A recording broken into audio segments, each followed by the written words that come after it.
ড্রাইভাররা কইছে কি মিথ্যা কথা বলে কোরআন শরীফ নিয়ে এসে ধরতে কান এখানে যা বলবো আমি তাই শুনবো। ওই তাবিজের মা দিয়েছে, ওর ওই নানা আছে সে দিয়েছে। ও যদি প্রমাণ করতে পারে ঝিলে ধরতে তাবিজ নিয়ে আসিস যা। আমি কোরআন শরীফ চাই এরকম তাবিজের মূল উপকরণ ব্যক্তি আছো তুমি। কিডা? তুমি আমার মার কথা বলছো কেন? আমার মা কিভাবে তাবিজ দিয়েছে? আমার মা দিয়েছে না? ভাই মাপ চাইছি, এগুলো বলো না। তোর মধ্যে ছোট লোকের সাথে সংসার করে কি দোষ? এই যে শুনেন একটা কথা বলি, ও আমার ওয়াইফ না, আমি ওরে নিয়ে যাবো তো ও আমাকে ছোট লোক কেন বলতেছে? মা ভক্তের সাথে কিভাবে সংসার করবো বলেন?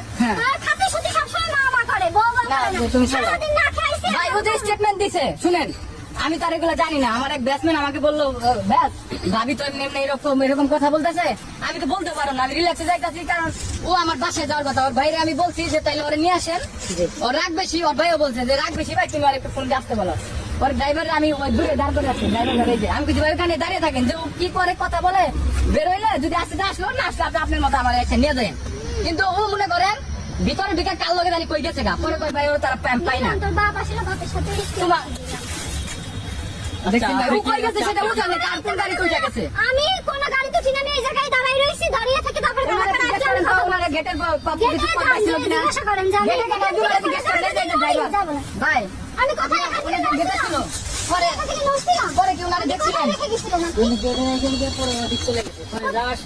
দেখেন নাই তাই না, উনি গেটে ছিল না।